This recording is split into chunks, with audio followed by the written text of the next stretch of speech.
Hello, today we're going to talk about one of the most basic tools that an archaeologist uses in their work in the field. That's the magnetic compass. Compasses are essential for mapping, for laying out sites and units. It's a myriad of tasks that we use within archaeology for these little items. So it's very important for field archaeologists to be familiar with the use of a compass. It's also very important for land navigation. So during surveys, moving across the landscape, you're going to rely upon your compass to make sure that you don't get lost, to ensure that you know where you are on the map. This is an essential backcountry skill for all outdoors people and for all archaeologists. These days with GPS, a lot of folks think that compasses are obsolete, but this is not the case. For one thing, they don't need batteries. They'll work everywhere and anytime you need them. Secondly, they are useful for a lot of additional tasks besides this location. So a compass and a map remain one of the most important tools that archaeologists can have in their inventory. Here on this slide, we can see several different kinds of field compasses that would typically be used by archaeologists. On the right, we see a Silva mirrored plate compass. In the center, we see a somewhat more advanced Brunton plate compass. Then we have a Forster sighting compass. And on the far left, a Brunton pocket transit. All of these compasses have their uses under certain circumstances. But of all these compasses, the one that is most frequently used is the mirrored plate compass. So here we see the parts of a typical orienteering plate compass. When it's opened, we see that the mirror is contained within the outside case. Moving down then, we see a free-floating black arrow within the bezel, which we call the inclinometer, which is used to measure angles. Then we have the base plate, where we have a series of scales that are set up to match various map scales. Depending on what part of the world you're working in, they will have a scale that will match the map that you're using. The most important part of this compass then is the bezel, which is the movable circular portion in the center. Inside the bezel, we see two major arrows. Besides the inclinometer, we have the large red declination arrow, which we'll look at a little bit later, and the magnetic north arrow, which is the most important moving functional part of the compass. Now, many people think that all you need is a magnetic north arrow to navigate. Well, you can do basic navigation with magnetic north arrows, but there are some serious drawbacks to using that alone. One of those is the fact that the North Pole or the directions to the North Pole from any place on the globe are not uniform. The magnetic lines that surround the Earth curve around the surface of the Earth, making the situation rather difficult if you want to know precisely where the North Pole is. This is because your magnetic north arrow will follow these magnetic lines as they curve around the Earth. Moreover, magnetic North Pole moves. So over the decades, we have a slow movement of the North Magnetic Pole across the polar regions, meaning, of course, that in any given decade, the direction your north arrow is going to be pointing on your compass is going to change. For this reason, we need to compensate for the location of the magnetic North Pole by using what we call magnetic declination. What you see here is a map showing the declination lines for the continental United States. Along each one of these parallels, we're going to have to adjust our magnetic north arrow so that our compasses will point to true north, or the actual axis around which the Earth rotates.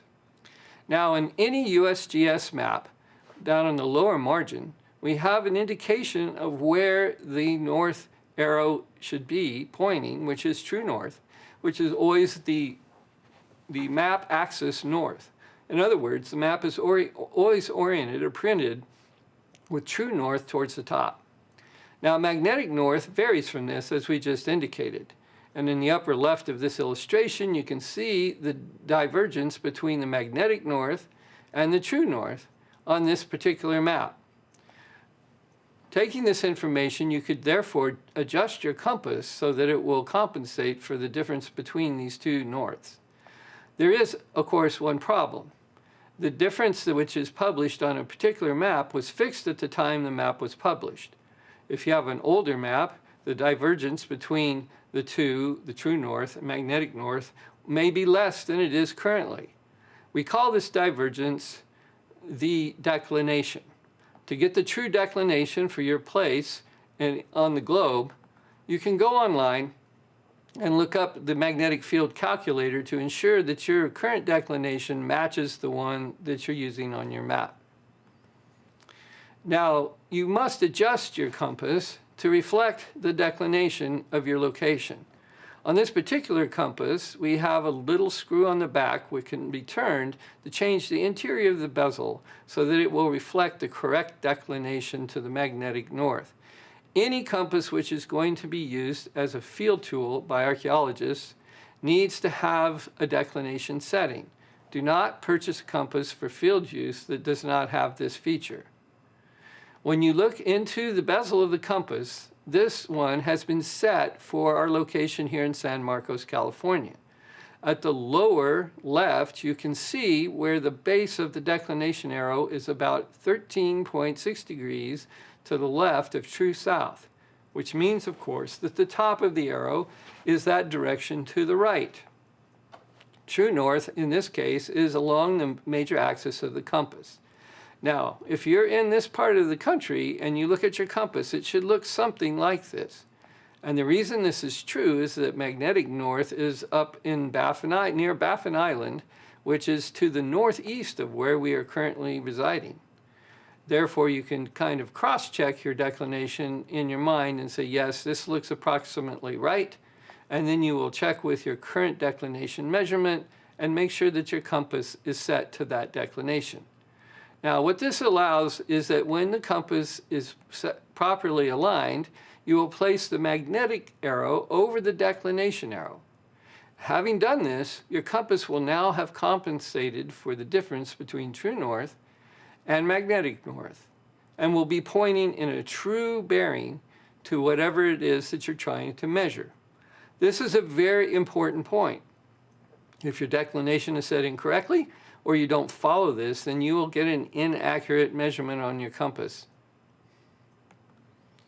Now, how do we use a compass like this with a map? Let's say that we'd like to know the direction between a point on the map and another point on the map. Well, the very first thing to do is to grab your USGS map, your topographic map, which of course we know will have true north printed to the map north along the margins. Take your standard compass, adjust it so that it is pointing towards true north. And we can see on the right-hand side that the declination arrow and the magnetic arrow are aligned, and the bezel is pointing towards north. Laying the side of the base plate along the map margin and turning the map till all of these elements are lined up, you will now have your map pointed towards true north. Any bearings that can be taken off the map at this point will be actual field bearings that you can use. Let's take an example. Here at Palomar College, we have a hill behind the school with a large P on it, which we call Palomar Mountain. And we might want to have a bearing to this P mountain from where we're standing on campus. How would we do that using the map? Well, here's a copy of our local topographic map with an indicator showing our position and the direction to the point on the upper right, which is the location of the P on P Mountain. If we take our compass, having our map oriented towards true north, and we lay the base plate from the point where we are standing to the point where we would like to go, which in this case is the top of P Mountain, and then we turn the bezel so that all the arrows line up, as we see here, we will get the actual bearing between where we're standing and the location of P Mountain. We can now take our compass outside and we can walk that bearing. Even if we can't see the mountain, it will take us to that point. Now, what would it look like if we were actually standing near P Mountain and we wanted to get a compass bearing towards the point that we want to travel to? In other words, without using the map, we want to know the bearing to this location. We'll take our base plate compass and moving the mirror down so that we can see the bezel while holding it, we'll point it towards the point that we want to travel to. Now we will move the bezel as we did before, so that the two arrows, the declination arrow and the magnetic compass arrow, overlap each other. Then we will read the bearing off of the top of the compass where the line crosses the bezel. In other words, where we normally would find north. Whatever that bearing is, whatever the degrees are there, that is the heading towards the P mountain. Now, if we were using the Brunton compass, it would be a similar matter. We would take the compass and we'd move the mirror so that we can see the bezel from the inside. But unlike the plate compass, we don't have to turn anything. The Brunton compass is already adjusted, if we did it correctly, and we'll be able to read off our direction directly from using the mirror. Now, what if there's something in the way, which is usually the case? What if I wanted to go from my office building over to P Mountain, which lies beyond the NS building in this picture? Well, I would take my compass and I would adjust my bezel towards the object that I wanted to travel to, P Mountain, and I would pick a spot in between there and where I'm standing and that lies in line with that bearing. In this case, the corner of the NS building. I will walk to the corner of the NS building, and then I will walk to the other side of the NS building, exactly 90 degrees, counting my steps from where I had stopped. And then I will look at my bearing once more, and I will go to the next object along that line. Doing this, I will be able to follow a straight line all the way to the base of P Mountain. That's the basics of how you use a compass in archaeology. There are many other details, of course, in using them in the field. However, this is the elements that you must master before you can go out and practice. Without knowing these very basic steps in the use of a magnetic compass, you will have no way of telling whether you're going in the right direction or not if your maps are correct. Now, lastly, compasses are useful not just for navigation.